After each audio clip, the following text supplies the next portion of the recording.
యాడికి క్రైస్తవ కూడిక గృహం సంఘ సభ్యులకు ప్రభువైన యేసుక్రీస్తు నామములో శుభములు. సహోదరులారా, సంఘ కార్యక్రమాలలో బుధవారము బైబిల్ పఠనం కనుక మీ పనులు, ప్రయత్నములు, కార్యములు ముగించుకొని మీతో పాటు మీ పొరుగువారిని తీసుకుని రావాల్సిందిగా మనం చేయొచ్చు.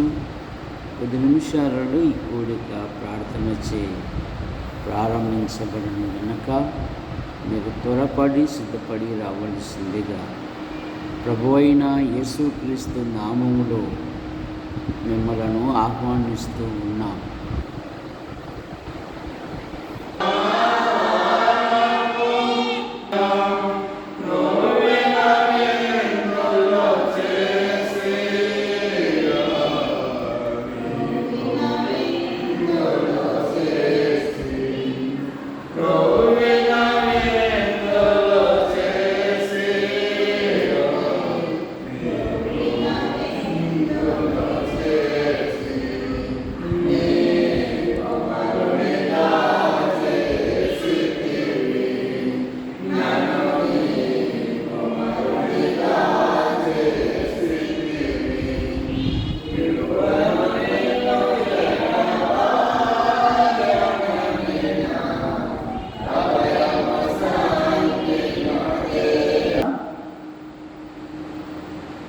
కొలస్సీలకు రాసిన పత్రిక 4వ అధ్యాయం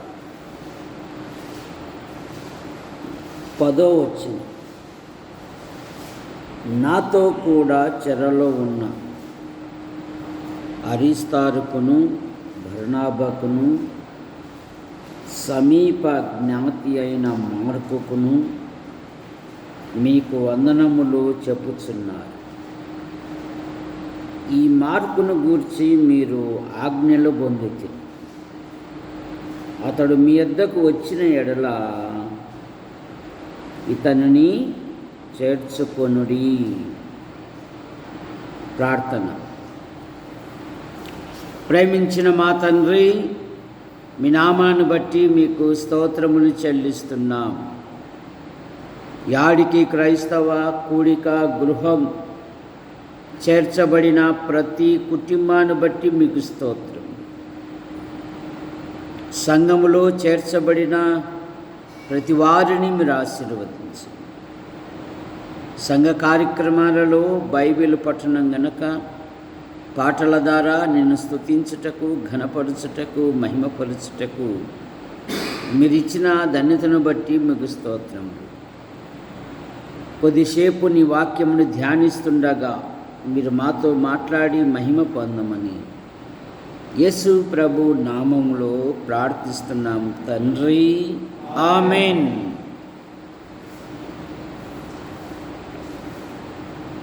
మార్కు అనగా సుత్తే అని అర్థం. మార్కు జీవితములో మనము అనేకమైన విషయాలు తెలుసుకుంటాం. అపోస్తుల కార్యాలు 12వ అధ్యాయములో చక్రవర్తి యాకోబును కత్తితో చంపించాడు. యూదులకు పండుగ వచ్చింది గనుక పండగైన తర్వాత పేతురును కూడా చంపాలని చెరసాలలో ఉంచాడు. సంఘము అతని కొరకు అత్యాసక్తితో ప్రార్థించినట్లుగా మనం చూస్తాం.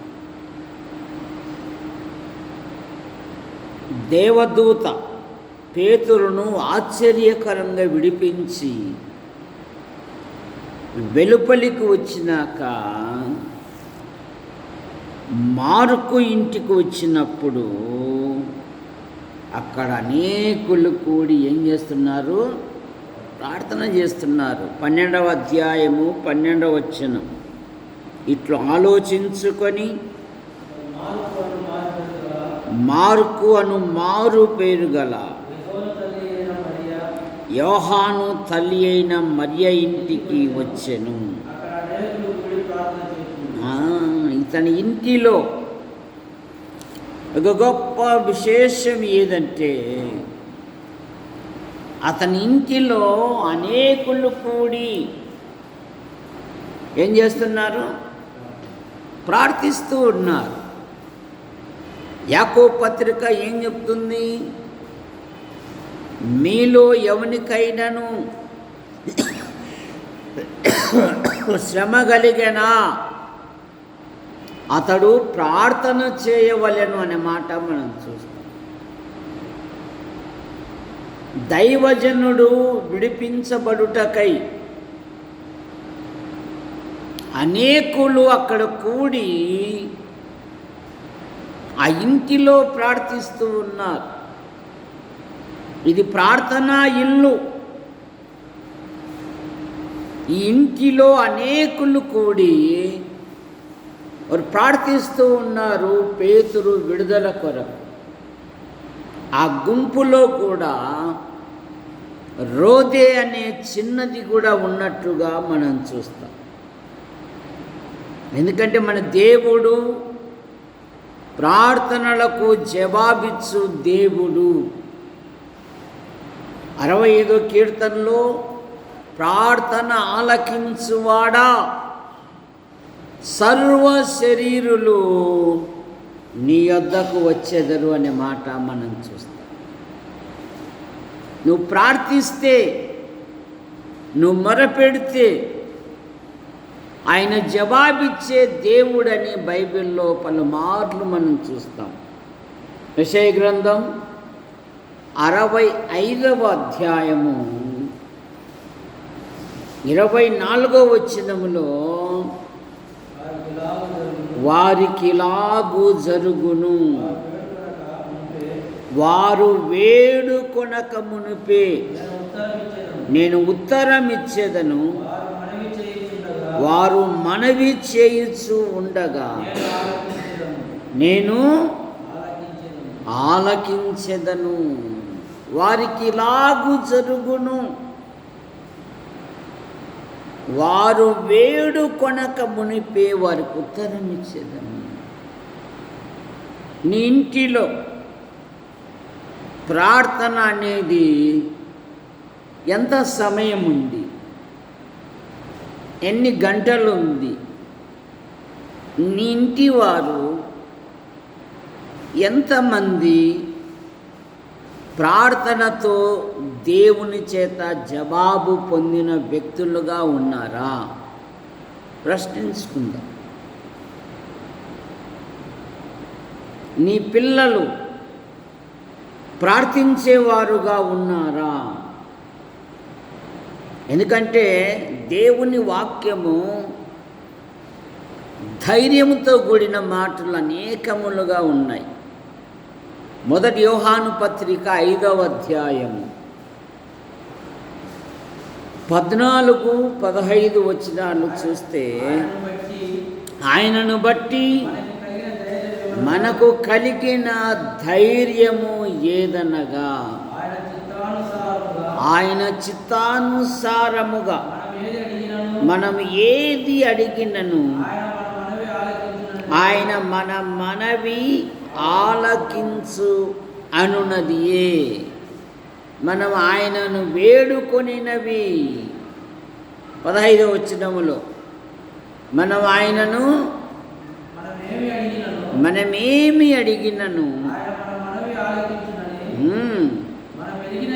మనము నమ్మిన ఎడల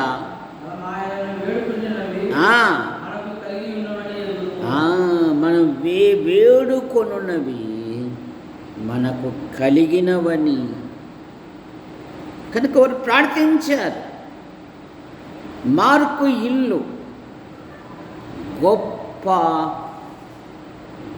ప్రార్థనా గృహము. ఎలియాజరు ఆ బావి దగ్గర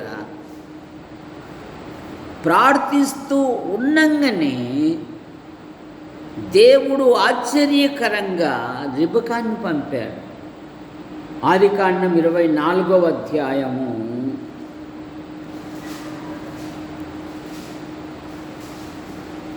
45వ వచనం.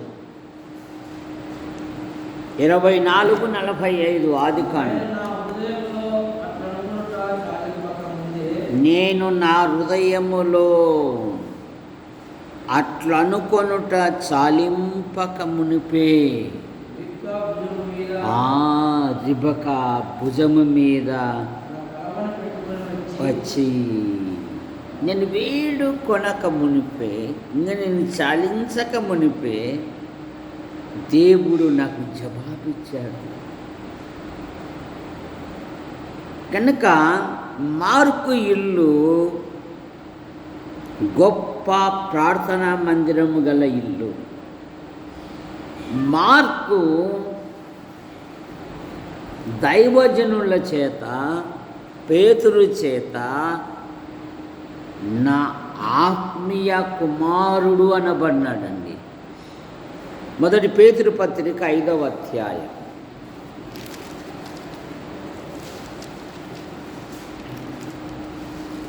పదమూడవ వచనం. 5వ అధ్యాయము 13వ వచనం.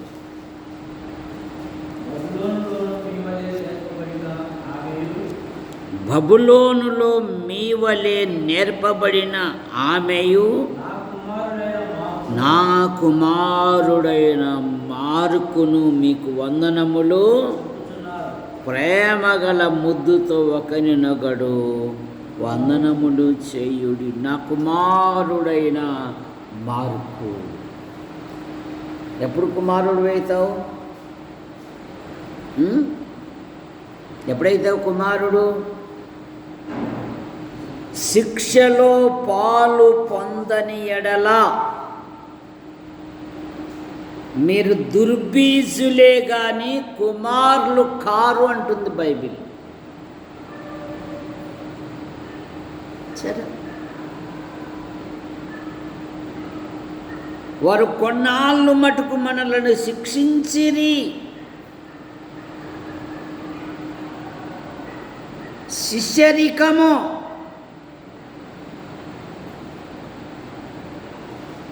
ఇవి లేవు నేటి క్రైస్తవ్యానికి.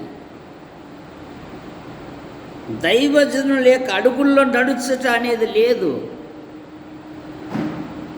చూసారా,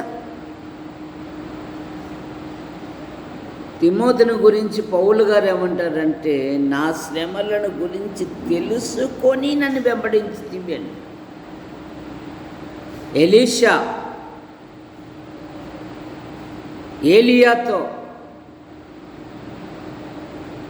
యోర్దాను దాటాడు, ఎరుకో దాటాడు, బేతేలు కూడా దాటాడు.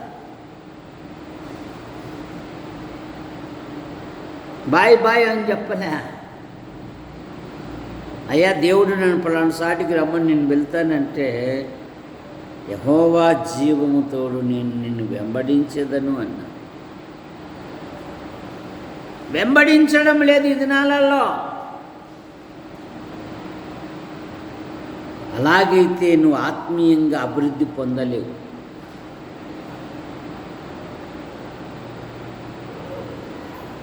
దైవజనుల యొక్క ప్రవర్తన ఫలము తెలుసుకొని వారు అడుగుజాల్లో నడువుడి అంటుంది బైబిల్.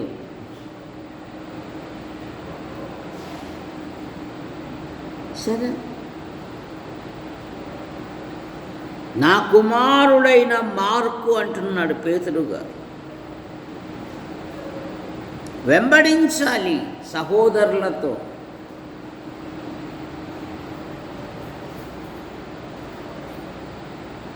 ఇవేవి లేవంటుంది క్రైస్తవ్యం.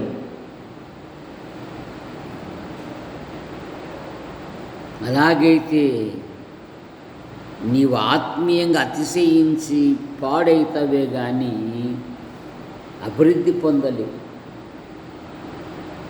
అభివృద్ధి పొందాలి అంటే దైవజనులను వెంబడించాలి, సహోదరులను వెంబడించాలి. నా కుమారుడైన మార్కు అని అంటున్నాడు. మార్కు పరిచర్య చేయుటకు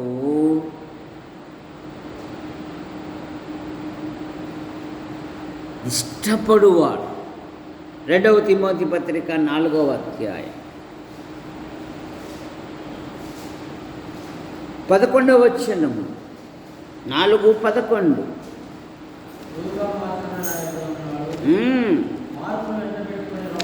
మార్కును వెంటబెట్టుకొని రమ్ము,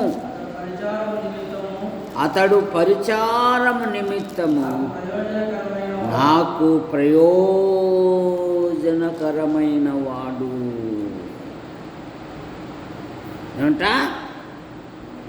పరిచారము నిమిత్తము నాకు ప్రయోజనకరమైన వాడు. అప్రయోజకుడు కాదు. యూదాసుడు ప్రభును వెంబడించాడు. ప్రభువైన యేసుక్రీస్తు వారు 11 మంది కంటే యూదాకే డబ్బు సంచిని అప్పగించాడు. పలుమార్లు హెచ్చరించాడు. మీలో ఒకడు సాతానుడు అన్నాడు, మీలో ఒకడు అపవాది అన్నాడు, వాడు పుట్టకుండిన ఎడల వానికే మేలు అన్నాడు. మత పెద్దలతో బేరం కుదుర్చుకున్నాడు. ఆయన స్థలాలు బాగా తెలుసు గనక బందిపోటు దొంగలతో వచ్చినట్లుగా వచ్చేసాడు. కానీ ప్రేమమయుడు చూడు, చెలికాడా కానిమ్ము అన్నాడు. జాగ్రత్త.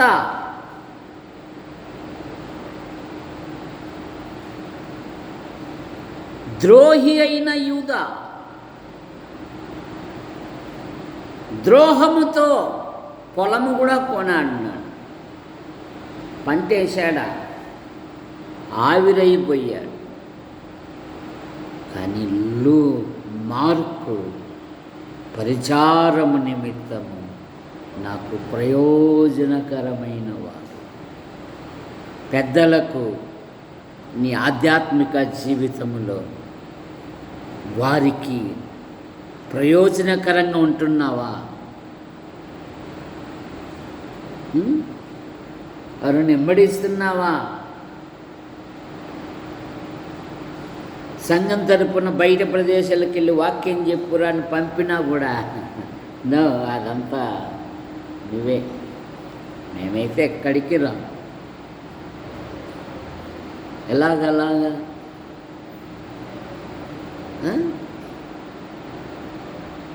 అతడు నాకు ప్రయోజనకరమైన వాడు. రక్షించబడ్డావు, ప్రభువులలో పాలు పొందుతున్నావు. పెద్దలకు, సంఘానికి, నీ ఆత్మీయ జీవితంలో దేవుడు వాడుకునే అర్హమైన పాత్రగా ఉన్నావా? దైవజనులతో, సహోదరులతో కలిసి పని చేయుటకు ఇష్టపడాలి.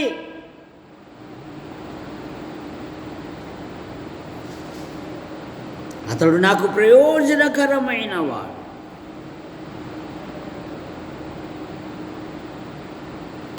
అలక్ష్యంద్రు అను గాడిదవాడు, వాడు నన్ను బహుగా మోసగించెను అంటాడు పౌలు గారు. చూడండి, అక్కడే ఉంది 4వ అధ్యాయంలో 14వ వచనం.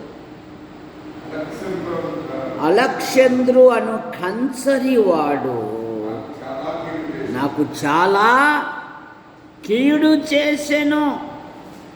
అతని క్రియలు చొప్పున ప్రభు అతనికి ప్రతిఫలమిచ్చును. అతని విషయమై నీవును జాగ్రత్తగా ఉండుము. అతడు మా మాటలను బహుగా ఎదిరించెను. వాడు కంచరి గాడిద వంటి స్వభావం గలవాడు.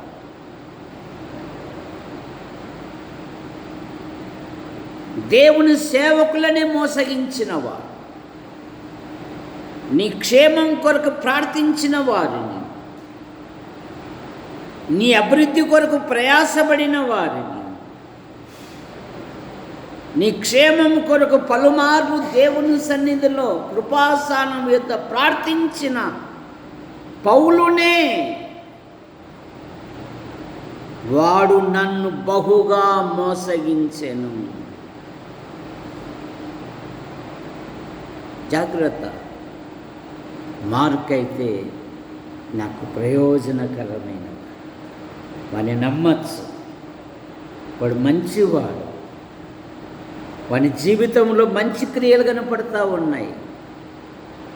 వాడు మంచివాడు అన్నాడు దావీదు ఒకరిని. సరే, జాగ్రత్త. ఒక బాధ్యతకు అప్పచెప్పినప్పుడు ఆ బాధ్యత పని తప్ప ఇంకొకటి ఆలోచన చేయకూడదు.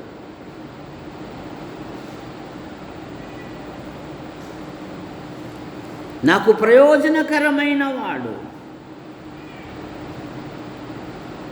దేవుని సేవకులతో దేవుని సేవ విస్తీర్ణ కొరకు ప్రయాసపడిన వాడు మార్కు. అపోస్తుల కార్యాలు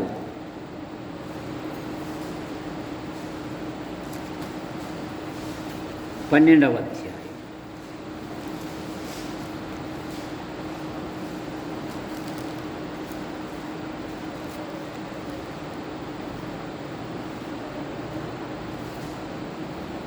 ఇరవై 25వ వచనం. బర్నబాయు పౌలును సౌలును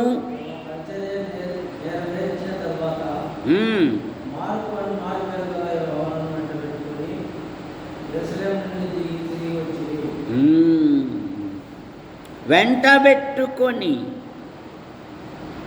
దైవజనులతో వెంటబెట్టుకొని పరిచర్యలో ప్రయాసపడిన వాడు మార్కు. తన ఆధ్యాత్మిక జీవితములు 13వ అధ్యాయము 5వ వచనములో కూడా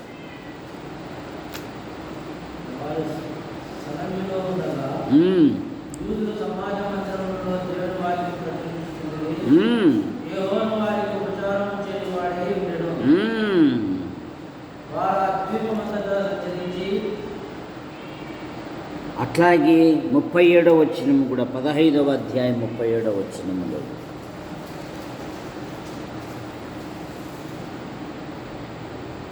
మార్కు అను పేరు గల యోహానును వెంటబెట్టుకొని పోవుటకు బర్నబాయు ఇష్టపడెను. 40వ వచనం. పౌలు శీలాన్ని ఏర్పరచుకుని సహోదరుల చేత దేవుని కృపకు అప్పగించబడిన వాడే బయలుదేరి సంఘాలను స్థిరపరచుచు సిరియా కిలికియా దేశముల ద్వారా సంచారము చేయిచూ ఉండెను. 39వ వచనం. బర్నబా మార్కును వెంటబెట్టుకొని ఓడ ఎక్కి కుప్రాకు వెళ్ళెను. బర్నబా జీవితములో చేరదీసేవాడు అనేకులను. పౌలు రక్షించబడిన తరువాత పౌలును ఎవరూ నమ్మలేదు.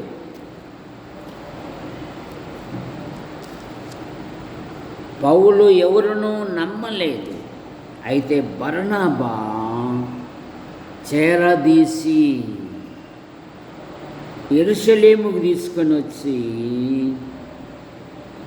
చూడండి 9వ అధ్యాయం అపోస్తుల కార్యాలు 26వ వచనం. యెరూషలేములోని శిష్యులు కలుసుకొనుటకు యత్నం చేసిన కానీ అతడు శిష్యుడని నమ్మక అందరూ అతనికి భయపడిరి. అయితే బర్నబా అతనిని దగ్గరికి తీసి అపోస్తుల యొద్దకు తోడుకొని పోయి, ఇతడు త్రోవలో ప్రభును చూసిననియు ప్రభు అతనితో మాట్లాడననియు అతడు దమస్కలో యేసు నామం బట్టి ధైర్యముగా బోధించినని వారికి వివరముగా తెలియపరిచాను. దగ్గరికి తీసి ప్రిస్కిల్లా, ఆకుల్లా, అపోల్లో అనే యవనస్తుని దగ్గరికి తీసి చేర్చుకొని మరింత విశదపరిచి ప్రోత్సహించారు. ఇప్పుడు బర్నబా కూడా మార్కును వెంటబెట్టుకొని నువ్వు నేర్చుకున్న ఆధ్యాత్మిక విషయాలు నీ వరకే నా వరకే ఉండకూడదు, దగ్గరికి తీసి విడిపోయిన తర్వాత, సంఘాలు విడిపోయిన తర్వాత కొందరు దేవుని వాక్యం చెప్పడానికి వాళ్ళు బలహీనులుగా ఉన్నప్పుడు వాళ్ళను దగ్గరికి తీసి చేరదీస్తుంటే వాళ్ళందరూ ఇప్పుడు ఏమంటారంటే, అయ్యా వందనాలయ్యా, ఈరోజు నువ్వు ప్రోత్సహించినందుకే ఈరోజు కృపాసనం యొద్ద నిలబడి మేము వాక్యం చెప్తున్నాము అంటారు. చూసారా? దగ్గరికి తీసి ప్రస్తుతానికి జరిగే సభలలో కూడా, మీటింగుల్లో కూడా, అయా ఎవరెవరు ఏమని చెప్తారు అందరు చెప్పేసేయండి, అడుగు గొడుగు నాకు ఇవ్వండి అంటా నేను. అట్లా కాదు, మెయిన్ నువ్వు కదా అంటారు. నాకు అట్లా లేదు. ఒకరిని ప్రోత్సహించుట నాకు ఇచ్చిన వరం, అది దేవుడు. అది ప్రోత్సహించడమే. ఆ తర్వాత వాడు ఎక్కుతాడో తన్నుతాడో అది దేవునికి, కానీ ప్రోత్సహించడం, బలపరచడం, దేవుని వాక్యం నేర్పించడం. నేను నేర్చుకున్న నా పెద్దల ద్వారా అవి నేను అవలంబిస్తూ ఉన్నా. దగ్గరికి తీసి నీ ఆధ్యాత్మిక జీవితంలో ఇతరులను దగ్గరికి తీసే అనుభవం నీకుంది. పౌలుతో పాటు మార్కు కూడా శ్రమ పొందాడు. కొలస్సీ పత్రిక 4వ అధ్యాయం 10వ వచనం.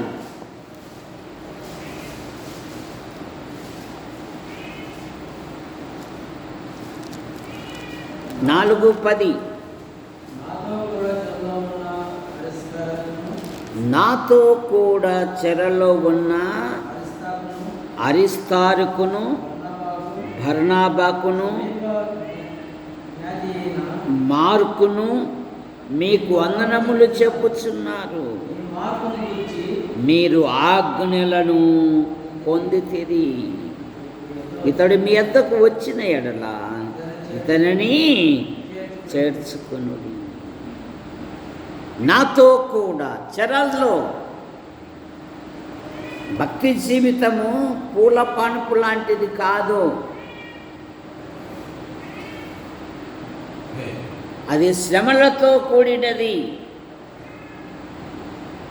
అపోస్తుల కార్యాలు 14వ అధ్యాయం 22వ వచనములో మనం అనేక శ్రమలు అనుభవించుచు దృఢపరచి, శిష్యుల మనస్సులను దృఢపరచి విశ్వాసమందు నిలకడగా ఉండవలనని అనేక శ్రమలు అనుభవించి దేవుని రాజ్యములో ప్రవేశించాలి. అనేక శ్రమలు. అందుకే ఫిలిప్పీ పత్రిక 1వ అధ్యాయము 8వ వచనములో యేసు క్రీస్తు నందు విశ్వాసం ఉంచటం మాత్రమే గాక ఆయన పక్షమున మీకు శ్రమపడుట అనుగ్రహింపబడెను అనే మాట మనం చూస్తాం.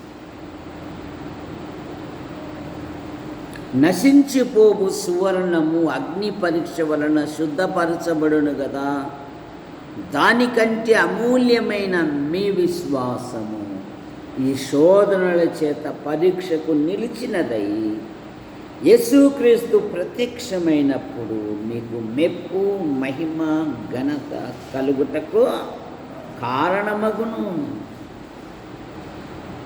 నాకు ప్రయోజనకరమైన వాడు మార్కు.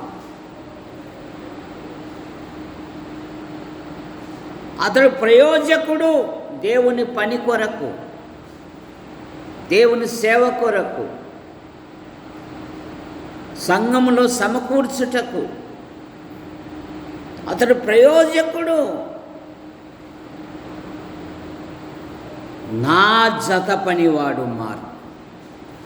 ఫిలోమోను పత్రిక 1వ అధ్యాయము 24వ వచనం.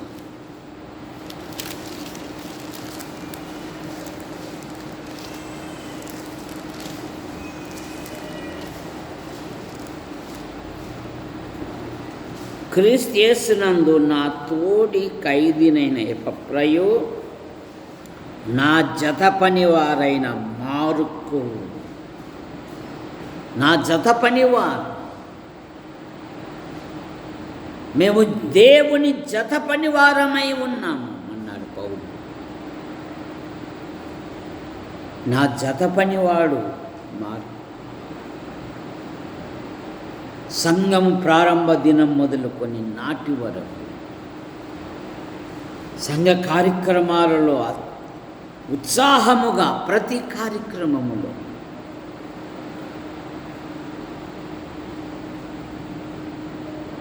అది ప్రార్థనకైనా, పాటకైనా, ప్రసంగానికైనా, సువార్త ప్రకటించుటకైనా,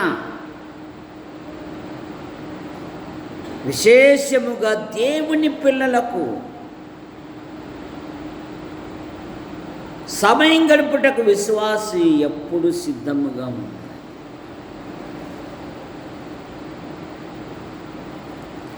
కనుక మార్కు జీవితములో, మార్కు అనగా సుత్తె. మార్కు ఇల్లు ప్రార్థన గల ఇల్లు.